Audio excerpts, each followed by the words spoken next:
Halo adik-adik, ketemu lagi di Bimbel Tridaya Online. Kali ini kalian ditemani sama Kak Erik, kakak tutor matematika di Bimbel Tridaya. Nah, kali ini kakak akan membahas materi tentang geometri dimensi 3. Oke, matematika wajib masuknya ya. Di kelas 10 itu ada dua materi geometri. Yang pertama itu geometri dimensi 3, masuknya ke matematika wajib. Dan yang kedua itu geometri dimensi 2, masuknya ke matematika peminatan. Baiklah, kita mulai aja ya. Nah, di geometri dimensi 3 ini ada beberapa bahasan yang mau kakak bahas sekarang. Yang pertama itu dimulai dengan luas dan volume. Nah, kakak nggak akan panjang lebar di luas dan volume karena mungkin ini udah pernah adik-adik bahas di SD ataupun SMP ya. Jadi kakak hanya sekilas aja. Kemudian yang kedua itu adalah tempat dan kedudukan, posisi atau kedudukan, titik, garis, dan bidang. Kemudian yang ketiga itu menghitung jarak dan yang keempat menghitung sudut. Oke, baiklah.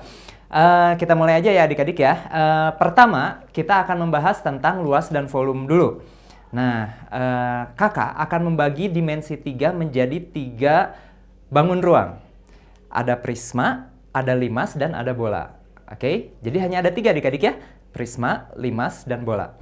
Prisma itu ciri-cirinya atas dan alas itu sama. Oke, jadi kalau atasnya segi 4, ya alasnya juga segi 4. Kalau alasnya segi 7, ya atasnya juga segi 7. Oke, itu adalah prisma. Kemudian yang kedua limas. Nah, limas ini apa aja? Limas ini kata kuncinya simple, yaitu ujungnya lancip, atasnya lancip. Oke, dan yang ketiga itu adalah bola. Oke, nah yang termasuk ke dalam kategori prisma itu ada banyak, yaitu ada kubus, kemudian ada balok, kemudian ada tabung, kemudian ada prisma segi N, bisa prisma segi 3, prisma segi 5, dan seterusnya. Oke?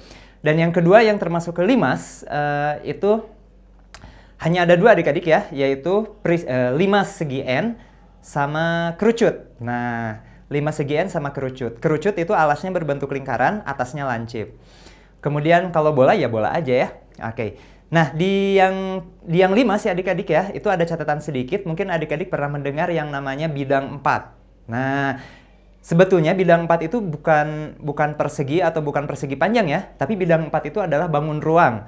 Dia adalah limas segitiga. Ingat adik-adik ya, bidang 4 adalah limas segitiga. Oke, kenapa dibilang bidang 4? Karena sisinya, jadi bidang 4 itu sisinya ada 4. Oke, ada 4 segitiga membentuk limas segitiga. Oke, baiklah. Terus kenapa sih kakak bagi menjadi 3 ya, prisma, limas, sama bola? Karena ternyata masing-masingnya itu mempunyai rumus volume yang sama. Kalau prisma, mau kubus, mau balok, mau apapun juga, itu volumenya adalah luas alas dikali tinggi.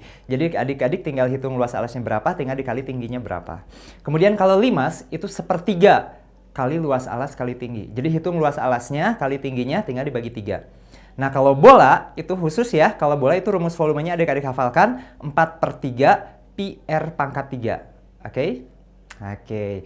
Nah, sekarang bagaimana dengan luasnya? Kalau prisma mau limas, itu menghitung luas permukaannya gampang adik-adik ya. Adik-adik tinggal menghitung semua luas yang ada di sana. Oke? Semua bangun permukaan sisinya, adik-adik hitung luasnya berapa, kemudian adik-adik jumlahkan. Nah, khusus untuk bola itu ada rumusnya, luasnya adalah 4 pi r kuadrat. Awas jangan ketukar sama rumus volume ya. Kalau rumus volumenya itu 4/3, ada pertiganya ya, 4/3 pi r pangkat 3. Tapi kalau rumus luasnya 4 pi r kuadrat. Oke? Baiklah, kakak cuma sekilas aja ya membahas luas dan volume, nggak akan kakak kasih contoh. Baiklah, kakak sekarang mau langsung aja masuk ke bagian yang kedua di geometri dimensi 3 ini, yaitu tempat atau tempat kedudukan atau posisi dan kedudukannya. Oke.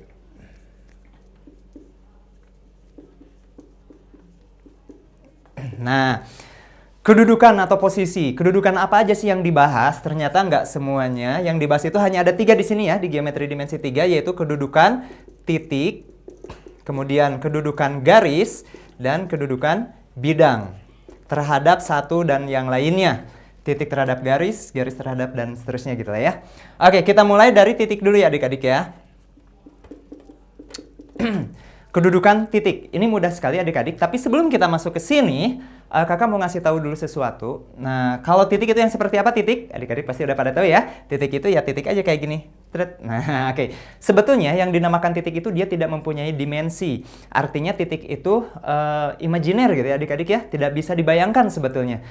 Kalau kita gambarkan titik seperti ini, sebetulnya dia mempunyai ukuran panjang dan lebar ya, mempunyai ukuran. Nah, sebetulnya titik yang sebenarnya itu tidak mempunyai panjang dan lebar. Jadi titik yang sebenarnya itu hanya sebuah hanya sebuah posisi atau kedudukan aja. Jadi tidak bisa kita gambarkan sebetulnya. Kemudian yang dimaksud dengan garis itu seperti apa? Ketika kita bilang garis, ini kesepakatan adik-adik ya. Ketika kakak bilang garis saja, itu artinya adalah garis lurus. Oke? Ketika dibilang garis saja itu artinya garis lurus. Oke, ini adalah garis lurus. Oke, sip. Nah, si garis ini dia hanya mempunyai satu dimensi, yaitu hanya memiliki panjang saja, tidak memiliki lebar.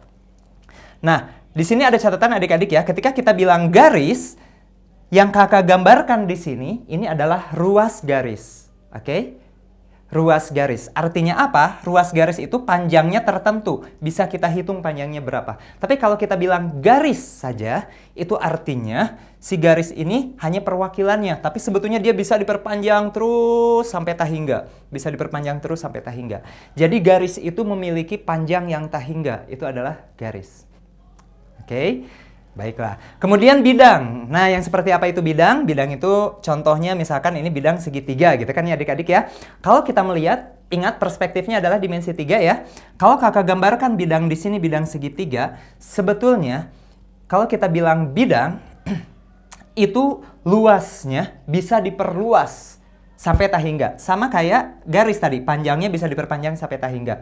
Jadi ketika kakak bilang ada bidang segitiga ini, ternyata dia sama aja dengan bidang papan tulis ini. Oke? Karena luasnya tak hingga. Kalau si segitiga ini kakak perluas, maka dia adalah bidang papan tulis ini. Atau bisa, kalau kita perluas lagi, bisa semuanya, sedinding semuanya ini adalah bidang si segitiga tadi. Oke? Nah, jadi begitu. Kenapa kalian harus tahu? Yuk kita lihat di kedudukan. Oke?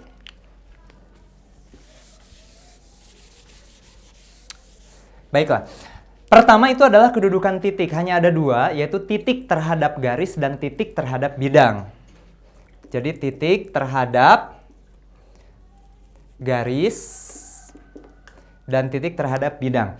Titik terhadap garis itu hanya ada dua kedudukan, hanya ada dua posisi, yaitu titik yang berada pada garis dan titik yang berada di luar garis. Oke, ini simpel aja. Kalau misalkan anggap ini adalah sebuah garis ya, ini adalah sebuah garis.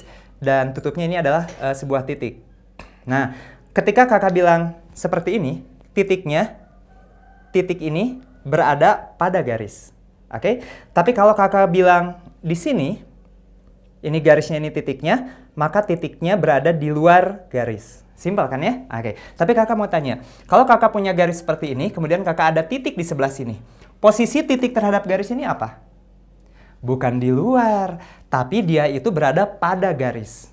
Coba, kenapa? Karena ternyata tadi kata kakak udah bilang, garis itu panjangnya tak hingga. Jadi kalau ketika garis ini kita perpanjang dan dia menyentuh atau dia menembus, melewati si titik tadi, maka titik ini berada pada garis. Oke, hati-hati ya. Oke, berarti ini adalah contoh titik yang terletak pada garis. Oke.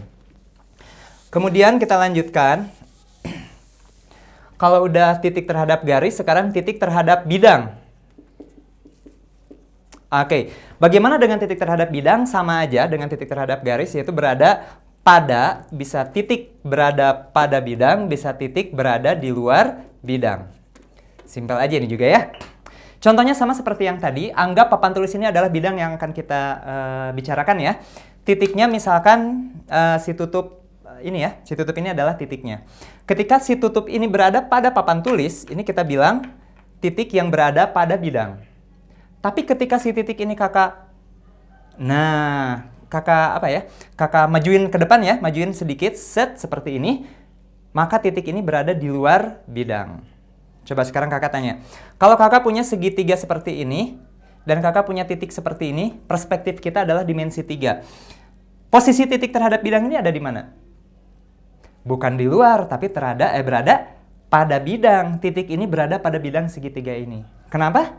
Oke, karena si segitiga ini bisa diperluas dan perluasannya itu adalah semua papan tulis ini adalah bidang segitiga ini. Berarti titik ini berada pada bidang. Oke? Oke, ingat perspektifnya harus dimensi 3. Baiklah, itu adalah titik ya, titik terhadap garis dan titik terhadap bidang. Yuk, sekarang kita lanjut kedudukan garis. Oke, kakak hapus dulu sedikit. Oke.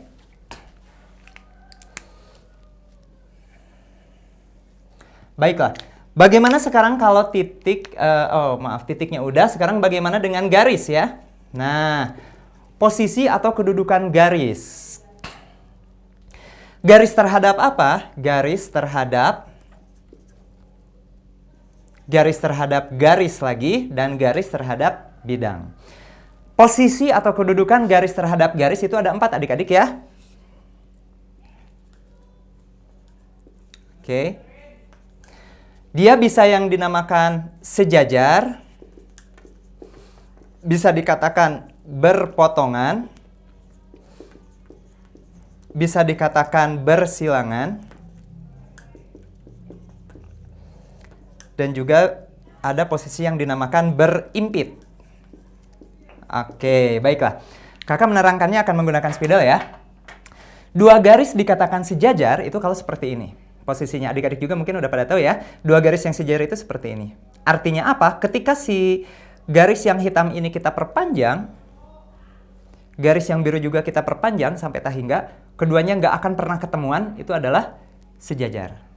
Oke, ini adalah posisi sejajar. Kemudian bagaimana dengan dua garis yang berpotongan? Ketika ada dua garis yang sejajar, salah satunya kakak bengkokin sedikit. Nah, seperti ini adalah dua garis yang berpotongan. Kok bukannya gini? Ya ini juga sama, garis yang berpotongan. Tapi ini juga garis yang berpotongan adik-adik. Kenapa? Ingat, garis itu bisa diperpanjang. Jadi ini kalau diperpanjang, ini juga diperpanjang, dia bakal ketemuan di suatu titik. Oke, jadi dua garis ini dia berpotongan. Bagaimana yang ketiga yang dinamakan dengan bersilangan? Itu kalau misalkan kakak punya dua garis yang sejajar, salah satu garisnya kakak geserin, tapi gesernya bukan ke sini, tapi gesernya ke depan. Oke, seperti ini adik-adik ya, dua garis yang sejajar, kakak bengkokin ke depan. Ini adalah dua garis yang bersilangan. Dia tidak sejajar, oke, nggak sejajar kan ya? Tapi ketika diperpanjang, ini juga diperpanjang, dia nggak ketemuan. Nggak sejajar dan nggak ketemuan, itu adalah bersilangan. Ingat kuncinya ya, kunci 3D-nya, nggak sejajar dan nggak ketemuan. Ketika diperpanjang, itu namanya bersilangan. Nah, kemudian bagaimana dengan yang dinamakan dua garis yang berimpit? Dua garis yang berimpit, kata kuncinya itu juga. Oke? Jadi dua garis yang berimpit itu sama. Nah, garisnya hanya satu. Atau misalkan seperti ini adik-adik. Posisi seperti ini dinamakan dua garis yang berimpit. Kenapa? Karena ketika yang garis yang hitam kakak perpanjang, garis yang biru kakak perpanjang, dia sama-sama akan merupakan suatu garis yang sama. Ini dinamakan dua garis yang berimpit. Oke adik-adik ya? Oke, baiklah, itu adalah garis terhadap garis. Nah, sekarang bagaimana dengan garis terhadap bidang? Garis terhadap bidang. Untuk garis terhadap bidang itu ada 3 posisi atau 3 kedudukan. Ada yang dinamakan garis terletak pada bidang, kemudian sejajar bidang, dan ada yang dinamakan garis menembus bidang. Maaf, menembus bidang. Berarti si garis itu bisa terletak pada bidang, sejajar bidang, atau menembus bidang. Yang seperti apa? Oke, kakak ambil dulu alat peraganya ya. Oke, nah kita mau menjelaskan posisi garis terhadap bidang. Anggap ini adalah garisnya dan ini adalah bidangnya. Posisi garis yang terletak pada bidang, itu artinya si garis ini terletak di bidangnya seperti ini. Oke, garis yang terletak pada bidang. Kemudian bagaimana dengan yang dinamakan garis yang sejajar bidang, yaitu ketika si garis ini kakak tarik ke atas seperti ini. Ini adalah garis yang sejajar dengan bidang.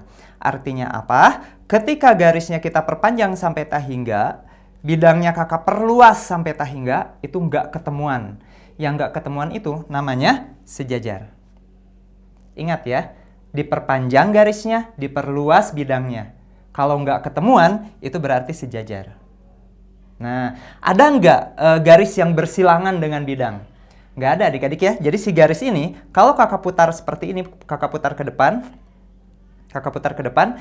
dia tetap sejajar. nggak jadi bersilangan, oke? Karena si garis ini diperpanjang, si bidangnya diperluas, itu nggak akan ketemuan. Ini namanya garis dan bidang yang sejajar. Nah, sekarang bagaimana kalau yang menembus? Itu kalau yang ketemuan. Misalkan ini garisnya, ini bidangnya, si garisnya kakak bengkokin sedikit ke bawah. Ini adalah garis dan bidang yang garis yang menembus bidang. Di mana letak titik tembusnya? Kalau si garisnya diperpanjang, si bidangnya diperluas, dia akan ketemuan di sebuah titik. Itu adalah yang dinamakan garis menembus bidang. Oke, mudah-mudahan adik-adik mengerti ya. Jadi di sini di tempat kedudukan ini memang nggak ada hitungan adik-adik, tapi perlu daya imajinasi yang tinggi ya. Oke, perlu daya bayang ruang yang bagus. Oke, kakak percaya adik-adik pasti bisa. Oke, yuk kita lanjutkan ke kedudukan yang ketiga, yaitu kedudukan bidang. Nah, kalau bidang itu gampang. Yang terakhir ini bidang hanya terhadap bidang lagi.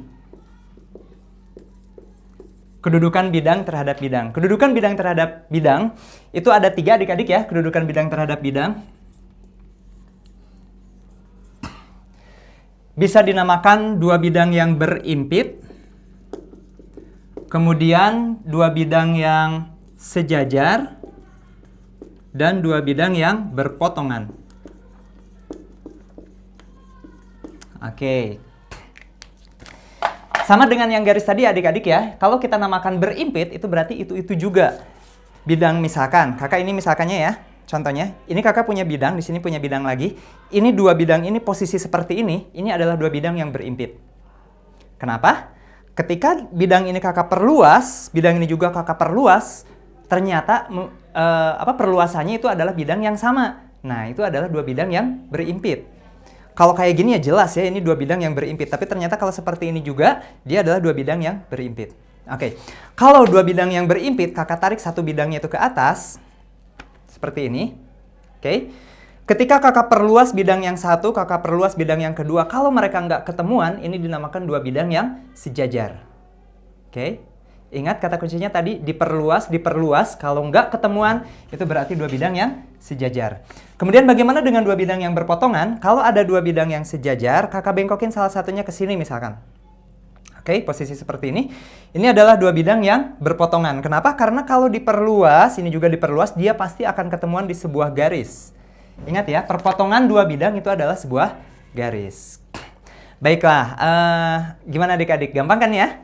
Oke, ini adalah posisi atau kedudukan titik, garis, dan bidang. Sekarang kita masuk ke materi yang berikutnya, yaitu jarak dan sudut. Kakak hapus dulu papan tulisnya ya.